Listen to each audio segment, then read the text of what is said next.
Hi there, hi everybody, and welcome to the latest in Wyld Morris uh, video chats. And on this lovely Easter Monday afternoon, it's a bright sunny day. I'm pleased to say that I've got Helen with me.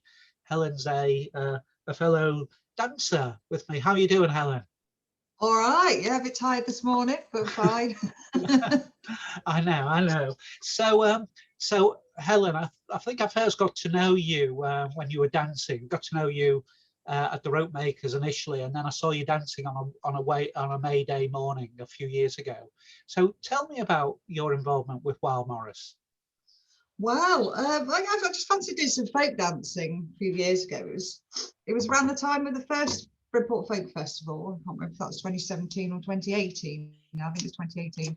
And I said to my friend Laura, do you know any folk dancing? She said, well, why don't you come and join our Morris side? So I thought, oh, that sounds like a good laugh. I'll come and do that. And yeah, I've never looked back. It's been really good fun. Yeah, really enjoy it. I think we've got some photos of you, so perhaps you could just talk us through these two photos. That one that's the act and stick dance. Not long after I joined Wyld, as you can see, I'm looking at Jane's feet. But yeah, doing the act and stick dance at West Bexington. I've even got my stick in the wrong place. Look, it should be over my shoulder. But later on, if we just look at this second one. Apple Day or wassailing. That was the wassail day. It was a year last in January, and I remember it was a really bright sunny day. I think two people made their debut dancing that day, Benita and Karen. We had about 8 or 9 people who could dance, about 3 musicians. It's great. It looks like the Webley jig, that one. Okay. So, and it looks quite cold from the people in the audience. They've all got coats on, look. So they do.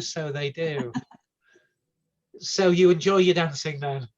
Oh, I absolutely love it. It keeps me fit, gets me out and about, see some lovely, gorgeous places in the countryside around here, and everyone in Wyld is so lovely, and we have such a good laugh. So, yeah, especially when we're doing Tinner's Rabbit, Brian. It's fun, isn't it? But we've not done much for quite some time. We had the Zoom meetings about a year ago. They all have started. And then we had a couple of socially distanced dance outs in October and November, but not a great deal of dancing. So what have you been doing in your spare time, if you have spare time, or your non-Wyld time? Well, at the start, I did try Notting Girl on my own, so which is a very tricky dance. I found out. At the start, I felt like I was going to really need to keep fit, so I took up doing steel mace for a while, which is a form of exercise with a big metal stick. Steel mace? Steel mace, yeah, you wave it around and you do exercises with it. It's really good. It's quite slow, so it's not really fast picking, but it does keep you fit. However, I didn't keep that up for very long. Oh dear. That was at the beginning of lockdown when I thought, yes, you need to be really fit and keep, we don't know how long this is going to keep up for and everything, but it soon wanes, that kind of stuff, doesn't it, if you don't stick with it.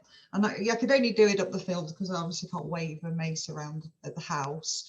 So yeah, over the winter it kind of slacks off a bit. So, but I've started learning the harp. There it is. There, look. Oh wow! So I've started. What do you play on the harp then? What type of music do you play on the harp? Well, I've been doing it. I've done a course recently in medieval music because I've got massive interest in really old music history, stuff like that. I did actually want to buy a lyre, like an old Greek lyre called a guitar, but they're really quite rare. You wouldn't find one over here. I'd have to go and we've got a luthier to make me one over in Greece. But what with Brexit and COVID, it was never going to happen. And on a spontaneous trip to the Totnes Harp Centre with my dear friend Linda, I ended up getting one of those. But it's been great. I've been learning a few tunes. I've done a medieval course, and I'm starting actually to do some Morris tunes. with our band leader Ruth's approval, recently me and Catherine put a video together of Catherine playing through all the Morris tunes to a slideshow with the music on the screen. But that's been really good because it's been so long without dancing or hearing the music. I look at the music and I go, I can't remember the tunes. So it's been really, really good, actually. The only tunes I could remember was South Australia, but that's because we sing at the start of that, so I can get the tune in my head. But yeah, so it's kind of nice to have that video now so we can practice to it. But yeah, I've been doing a few Morris tunes, a few medieval tunes. I'm trying to learn Scarborough Fair. I haven't put my own little slant on it, but when I'm doing Scarborough Fair, I'm doing it from the Harp learning books. I'm trying to do it with the right fingers, and I've started learning to read music again. I did when I was a kid, but I've completely forgotten it. So I'm trying to read music again. Yeah, so but the harp music tells you, if you get a harp book, it tells you where your fingers are supposed to be, which is quite good for me. So yeah. What else have I been doing? I've been homeschooling my son, which has been quite good. He's autistic and he's off the curriculum, so we've been sort of concentrating on really simple maths and English, and you know, sort of just life skills. You know, just looking after yourself and a bit of basic cooking and you know, getting out and about up the field. You know, doing a few things, putting fencing up and building feeders and things with him. So you know, that's been quite good. And I think I've actually been busier through lockdown than I would normally. I never seem to have a spare moment, but I've had to kind of adapt my work instead of sort of doing, you know, going out around the folk festivals and stuff and working in the bar and that. I've took on a lot more design work and website work, IT work at home.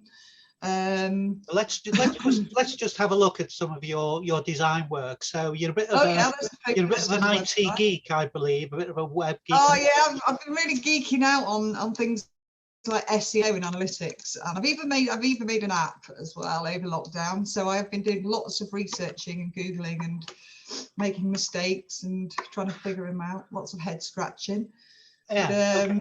So here's one. So I think you've been involved in with the folk festival. You're quite involved in various aspects of the Bridport Folk Festival, aren't you? Would you like to say about that? I do the media side, so I do the social media, the website. I design the posters and the tickets, flyers, that kind of thing. Help Chris with general running of it, do the minutes at the meetings and stuff like that. And also some voluntary supporting voluntary organisations as well, I believe. Yeah, well,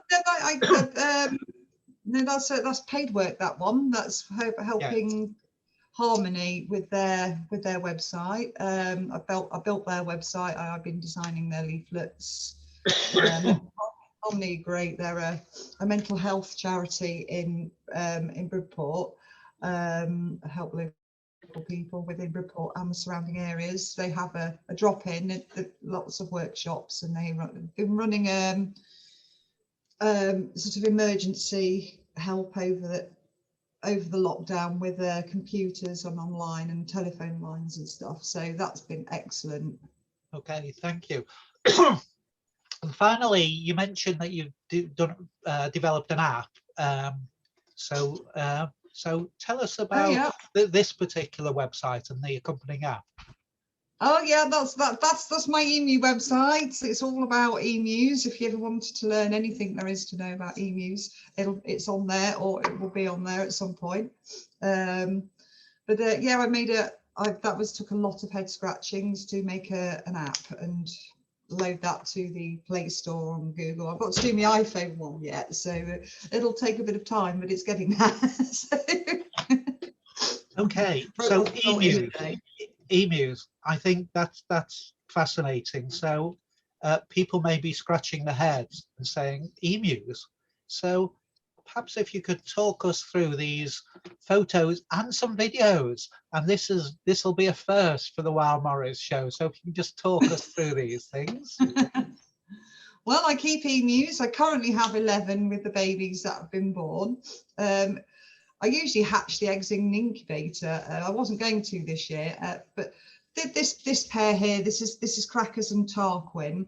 Oh, Crackers was just building such nice nests, and they were working really well together. Like when she was laying, he would be over the eggs, keeping them warm, and they just seemed like they were going to get on really, really well. You usually worry with the females sometimes, you know, they can kill the babies or injure them when they're born. But I left her in, and I just thought, I just want to see how this works out. So, and they were in the pen, so they were safe. The babies, you know, weren't going to get attacked by foxes or anything, or the other emu. So I thought, you know, I just sort of leave them to it. There was 5 eggs, and 2 hatched at first quite close together, and then a day or 2 after there was a 3rd one that hatched. But unfortunately, that one didn't live because it was a few days behind. It didn't quite catch up because the dad was up down all the time. It wasn't staying warm, and he was probably being trampled on a little bit. We took him home, but he didn't make it to the next day. He died in the night, unfortunately. So he might have had underlying issues. But the 2 that are there are really healthy. They're actually quite different to emus you hatch at home. They're wild. I can't touch them and get near to them. But for me, it's been absolutely fascinating watching how the parents are with them, and the communications between the parents and the young, and the different noises they make, which mean different things. And so have they got names yet, those 2? All with that, so my son's decided to call them, one is Thor and one is Humbug, but we don't know which way round it is. I've still got to send off their egg membranes for sexing, so when we get that, I think if there's a boy, that one should be Thor. So there is a profession, there's somebody who sexes emu chicks then? Yeah, you have to get it done by DNA. You can turn them upside down and check them, but I can't get near enough, and the parents wouldn't have let me near enough to pick them up and do that. So are all of these type of things covered in your emu.services website then? They certainly are. Yeah, you can read all about that, about sexing emus and breeding emus, and keeping emus, and how to handle them and transport them, and different ailments and things like that. If you look there, look, that's the mother coming in on the left. Oh, they just so good together. They still are, you know. I'm going to keep them in now until I was going to take them away, but now I'm just going to keep them in and observe them now. I'm writing blogs about them. I've got to do another blog very soon, actually. Now they're growing up a bit. Yeah, I know. I found them absolutely fascinating when I went round to see them in the summer. They're such beautiful animals. They really are. They're so lovely. When did you first get into them then? Oh, I don't know. It was a few years. It was, I don't know, actually. It feels like years ago. I did have a small holding. I had geese and sheep and ducks and cows and stuff like that. Sorry, chickens. I've tried all sorts of animals, but the small birds, they just kept disappearing with the fox. The fox kept coming. And I wanted to do some kind of rare breeds and started reading up on emus. And I thought, wow, they sound amazing. So I did my research, put up a load of fencing, and I got one at a poultry auction, but he soon died of it. He had a heart condition. He kept having little heart attacks. So then I bought a breeding pair, and it's kind of just stemmed from them, really. They're just amazing. They're just taken over from everything else. So Helen, we've started doing some practices out on Borough Gardens with Wyld Morris. Yeah. And we've got some ideas or plans to celebrate and go out dancing properly to celebrate our 10th anniversary. Will you be able to join us, or are your you'll be able to come out then? I could squeeze some time in amongst my emus to come out and have a little dance with you guys. I'm really missing dancing so much. I miss my French dancing. I miss Kaylee's. Yeah. I miss Morris. I think lockdown's actually really taught me the things I miss the most. And right, you know, I think all the way through lockdown, I've actually missed Morris more than I really thought I would. It's funny, isn't it? The other thing I've really missed is the live music in the pubs across the rope makers on Friday and Saturday nights. Yeah, I've missed live music, but I think I've missed dancing more, actually. I have, because it's the interaction with people, and I know you get that in the pub, but it's generally louder and stuff. But it's just going to be nice to get some normality back, isn't it? It is indeed. So thank you for that, Helen. I hope you've been enjoying the shows. I And have, they're great. I love the one with Ruth last week. oh, wasn't she great? That was absolutely I miss fantastic. Ruth there. I really do miss Ruth. And I'm hoping that we'll have a bit more and focus a bit more on the music side. And so perhaps we'll have another one shortly with the music, and you might be part of that. That would be really good. I'll have to try and get a Morris tune down so I can play a Morris tune on my harp. That would be really great, Helen. So thanks a lot, and see you shortly. Thanks, Brian. Take care.